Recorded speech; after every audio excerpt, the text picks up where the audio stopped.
Yo, what is up? Welcome to Ninja Geek Games. Talk to me about a skirmish game with nice minis and you've piqued my interest. Throw around a few words like samurai and duel and I'll be hanging on to your every word. And that's exactly what to expect from Senjutsu Battle for Japan. This is a 1 to 4 player skirmish game where you take on the role of a highly skilled warrior trained in deadly martial arts, pledged to the service of a lord and their clan.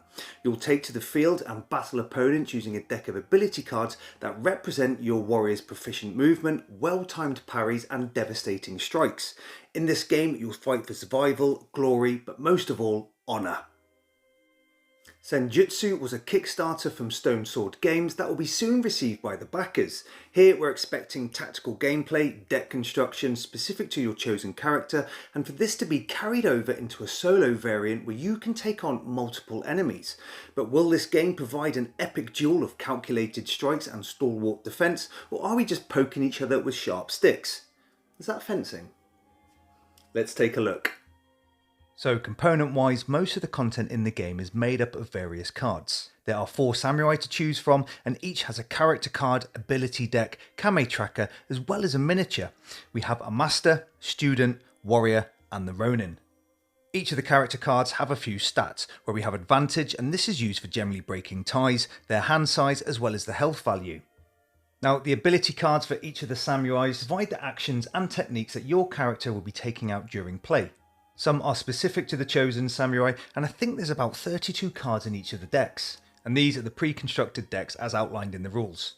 The kame tracker shows which of the 3 stances your samurai is in, as some actions can only be carried out if you're in the correct fighting stance, and this will change over the course of the game. As for the other components, there are 2 types of battlefields and both of these are double-sided. This one shows a burning village on one side and a snowy field on the other, whereas this one shows an icy bridge and a frozen lake, and each of the boards is made up of multiple hexes.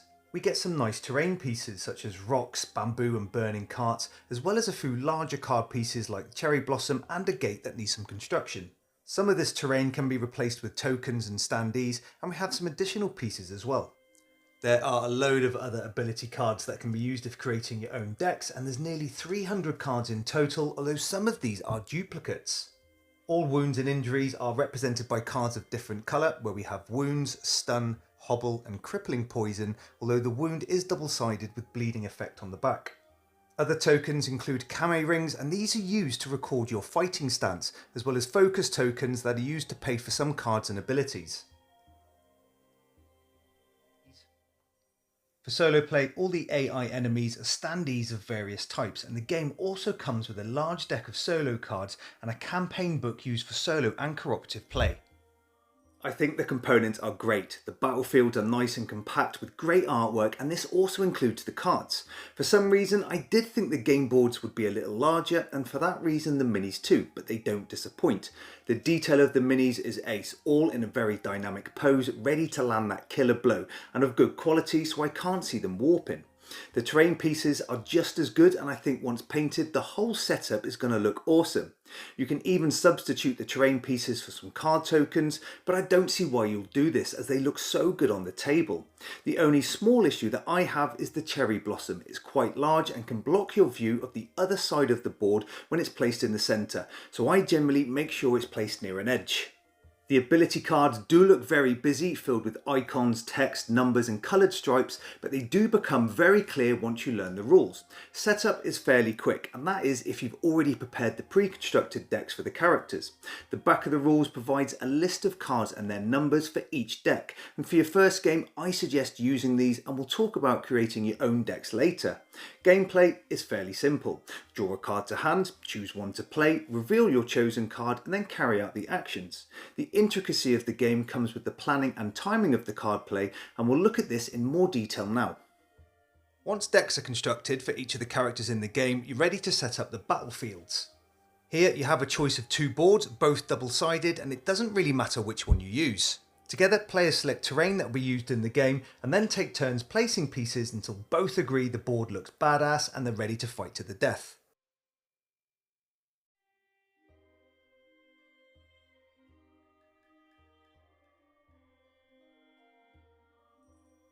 As well as a deck of ability cards, your play area also includes a kame tracker and the character card of your chosen samurai. Each character has an advantage value, and this is recorded using a tracker where each player places a marker to show who has the highest advantage, and this is generally used for breaking ties and can change over the course of the game. Around the table, you'll also need room to place the various wound and effect cards.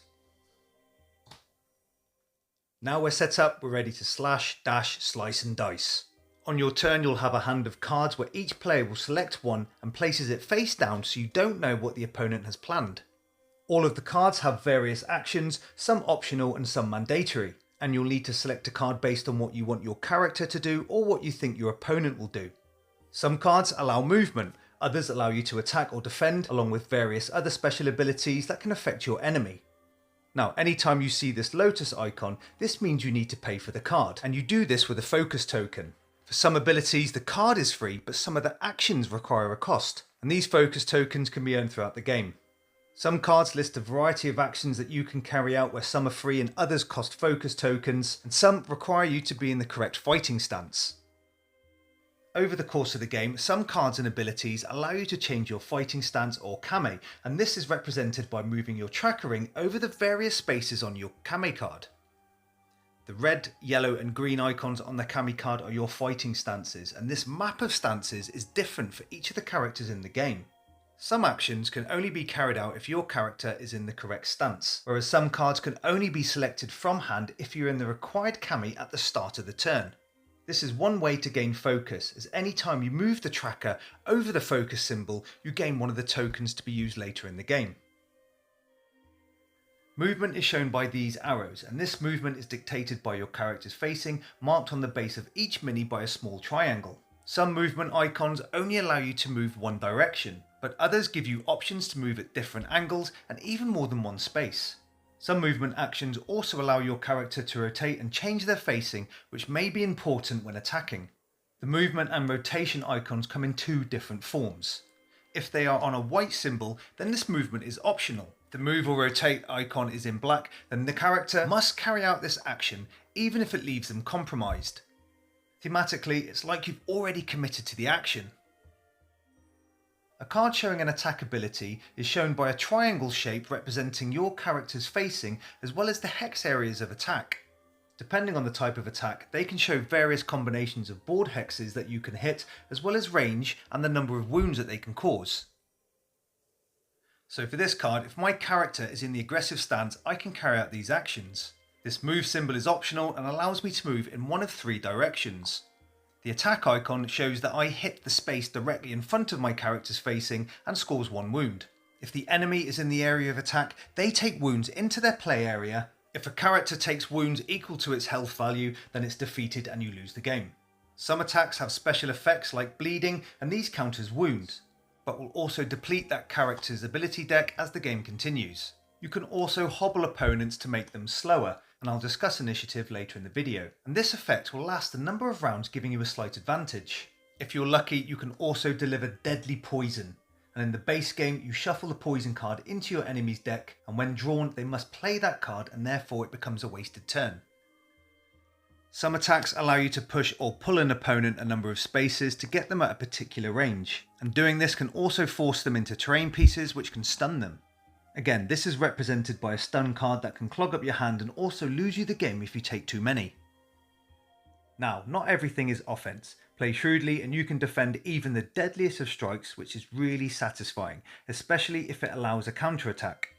So for this card played, the warrior would attack the master in this space or this space and cause 2 hits. To block an attack, the card played must show the defend icon in areas where the attack could hit or block a path if there are multiple attack areas.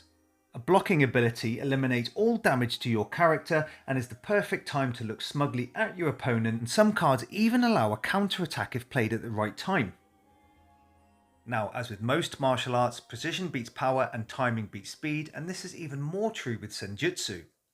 Each card played will show an initiative from 0 to 9 in the top left corner. When players reveal their cards, the character with the highest value will act first and then carry out all the actions on the card.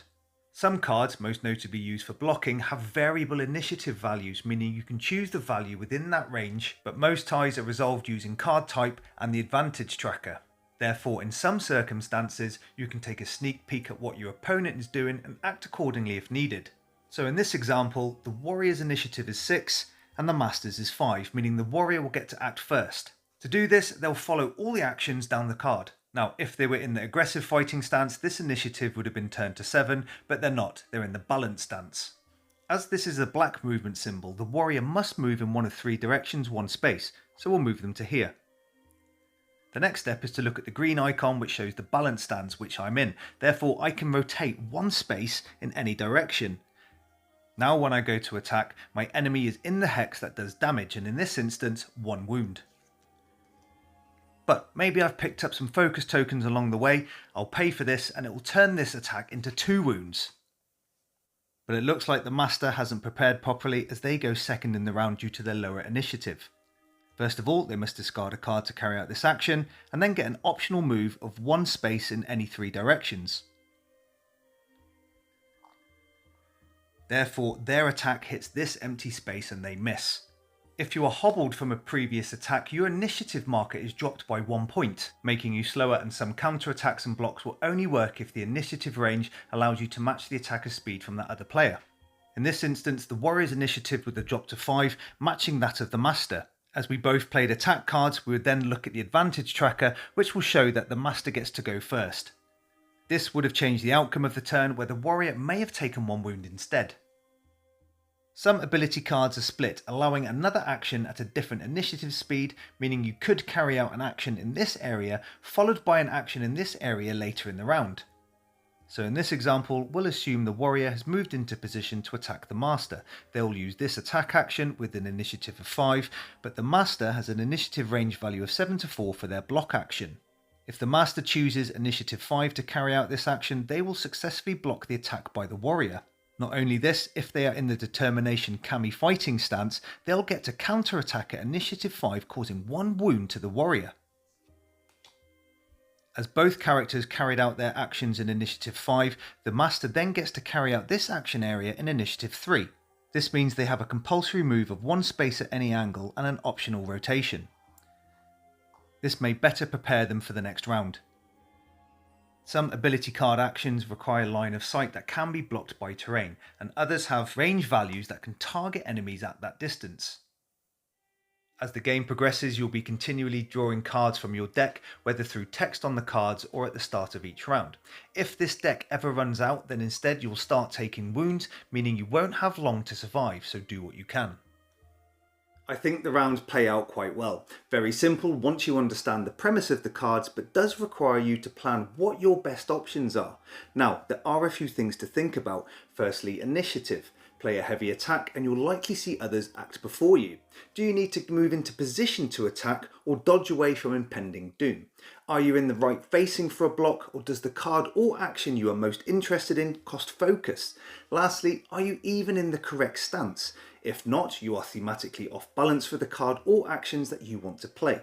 Now, you may think you'll need to move and rotate 1 turn and plan to attack another, giving the opponent time to second guess your actions, but this isn't always true. Firstly, some cards list a number of basic actions that you can take, plus maybe split into separate initiatives. Here you can carry out an action first and then additional actions later in the round. Some cards allow you to carry out basic actions, then additional actions based on what stance you're in, with options to change kami and possibly gain more focus. Others provide a standard action, but are modified by your kami and also provide an if successful ruling. This means if the action was effective, you may get a bonus action to take, and all from 1 card. What's more, you can even make use of instant ability cards. These are ability cards that can be used in one of 3 ways. They can be played if any action or effect meets the prerequisites of the card and generally bolster your action. Some can be played as and when and just bring in an in-game effect as a surprise. Lastly, you may have thought long and hard about which ability card to play for that turn. Once revealed, if you're not happy with how the turn will play out because of what your opponent will do, you can opt to swap the card with an instant replacement instead. Unagi. I like the blocking and countering mechanic because they generally provide you with an initiative range to choose to match the attack speed, but the opponent may have a trick or 2 up their sleeve where kami may allow them to alter their initiative, causing your block to be too slow to be effective, so be warned. Now, with some dueling card games, there may be times when you've drawn a bad hand, but this doesn't matter with Senjutsu. This is because you will always have two core cards in your hand specific to your character. One is a weapon, like the cold, folded steel of a katana blade, and the other is a core ability, an action your warrior has mastered. These cards provide you with basic movement, rotation, attacks, as well as ways to draw cards and gain focus. Normally, when a card is played, it's discarded, but these core cards are returned to your hand, meaning you always have ways to move and attack if your fighting hand is unfavourable. Fighting stance is important, and it may dictate the order of some of your cards played. Some can only be played if in a particular stance, but others allow you to switch kami, gain focus, and possibly get an advantage lined up for your next turn, and I think this is really thematic part of the game that I enjoyed. Deck construction is fun, but I quite like the pre-constructed decks. They seem fairly balanced. The cards are tiered as wood, steel, gold and jade, and you can only have a certain number of cards of each type in your deck. The base game doesn't have a huge option, especially when playing with all four samurai, but each also comes with cards specific to a character as well as a choice of core weapon cards. Senjutsu also offers a solo mode, which is great. You take on the role of one of the four characters in the game and have a choice to fight another main character or a horde of standees, either as a standalone duel or with multiple enemies, quite like a Bruce Lee movie.